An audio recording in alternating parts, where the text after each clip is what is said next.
Hello everyone, welcome to the Common Cantonese Words Every Beginner Must Know series. Now in this lesson, I'm going to go over the Chinese characters of many, me, most, mutual, and need. Now if you wish to study the words that I'm going to teach you in this lesson further in flashcard and quiz format, please check out my Android app, in which the link will be in the description below.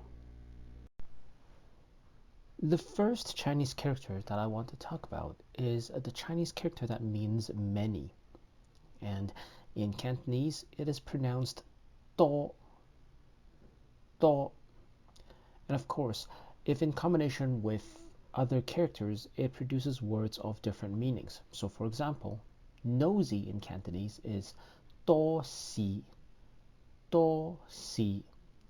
Now, if I want to say more in Cantonese, such as when people are asking, do you want more sugar, or do you have enough sugar, then you could say do di, where do di is just more. Now, if you want to say many years in Cantonese, then it would be do nin, do nin. So many years ago, for example, it is do nin qin. Now, if I want to say mostly, or majority in Cantonese, it'll be do so. For a long time in Cantonese, it would be do si. So for this also means often in Cantonese if you couple the word ho in the beginning. So for example, I often watch TV in Cantonese, then I would say 我好多時睇電視, where 睇電視 is watching TV. So often in this case would be 好多時.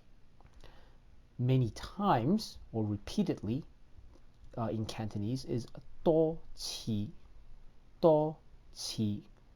And thank you in Cantonese, or many thanks in the literal terms, would be 多謝.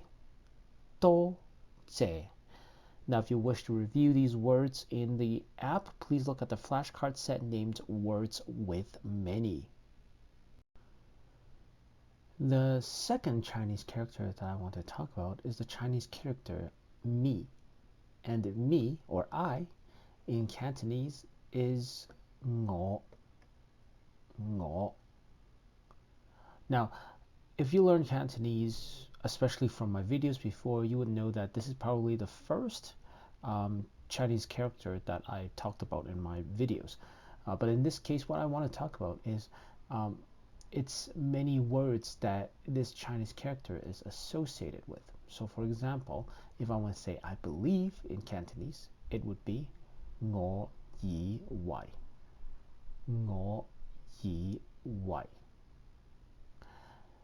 If I want to say I am in Cantonese, then it would be 我係. Now, if I want to say we in Cantonese, then it would be 我哋. Now, if I want to say ours in Cantonese, then it would be 我哋嘅. Where ge is just a possessive. I don't know in Cantonese is 我唔知. And if I want to say mine in Cantonese, then it's basically 我嘅.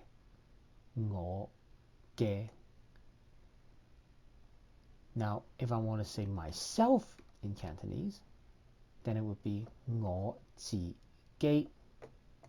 Now, if you wish to study these words in flashcard format, please look at the app under the flashcard set named Words with Me. The third Chinese character that I want to talk about is the Chinese character that means most, and in Cantonese it is pronounced 最. Now, if I want to say the most in quantity, in Cantonese, it would be 最多,最多.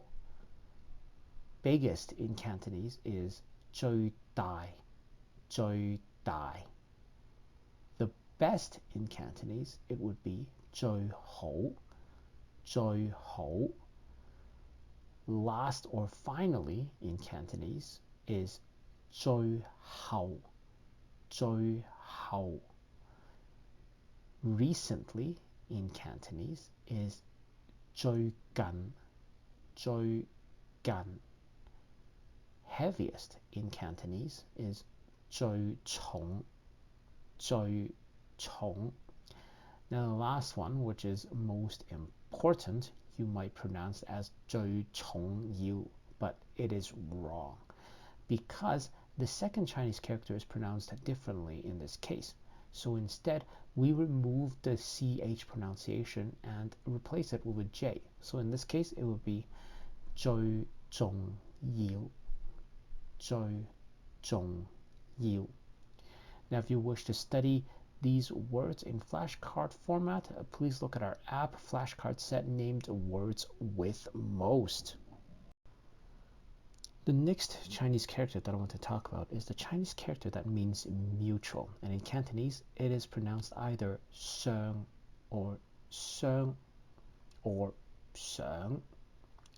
So, for example, if I want to say to believe or to trust or to be convinced in Cantonese, then I would say 相信,相信. Now, if I want to say opposite in Cantonese, then I would say 相反,相反. Now, if I want to say camera in Cantonese, I can say 相機,相機. And some people actually pronounce it as 相機, but that is a bit rare. So usually you would say 相機. Now, if you want to say equivalent to, appropriate, or fairly in Cantonese, then you would say 相當,相當. And if you want to say acquaintance or to know one another in Cantonese, then you would say 相識,相識. So oftentimes people wanted to say old acquaintance in Cantonese, then you would say 舊相識,舊相識. Now, if you want to review these words in flashcard, please look at our app under the flashcard set named Words with Mutual. The fifth Chinese character that I want to talk about is the Chinese character that means need. And in Cantonese, it is pronounced 要,要. Now, to be close friend or just to be close in Cantonese, it'll be 要好,要好. To need or to require in Cantonese, it would be 要有,要有. For example, need to be brave in Cantonese, you could say 要有勇氣,要有勇氣. And lastly, to request in Cantonese, it will be 要求,要求. Now, if you wish to review these words in flashcard, please look at the app under the flashcard set named Words with Need.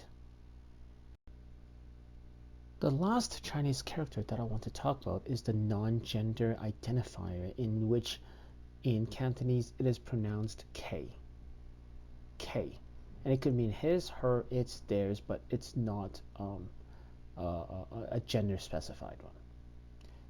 So how is it being used? Well, for example, if I want to say among or included among these, then you would say in Cantonese 其中,其中.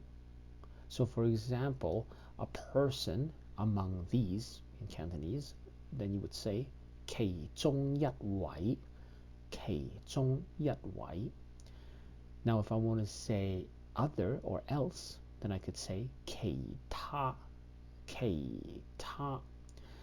Now, if I want to say other people specifically, then I would say 其他人,其他人.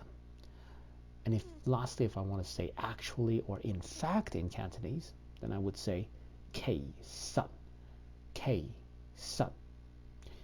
Now, if you wish to review these words in flashcard, please look at our flashcard set deck named Words with Nongender Identifier. Now, if you like the content and you like the knowledge that you learn, please like and subscribe to our channel. As well as, if you have not done so already, I recommend you to download our Cantonese learning app, in which the link is in the description below. So this app contains the flashcard decks as well as the quizzes of the words that you have learned in this lesson, as well as the other lessons that I have offered in my channel. Also, if you have any other learning questions or want to connect with other people who are learning Cantonese the same as you, please join our community Discord channel, in which I will be there, as well as other learners will be there to answer your questions as well as to mingle. And of course, the Discord channel link is in the description below as well. Now, thank you for listening. I'll see you in the next lesson.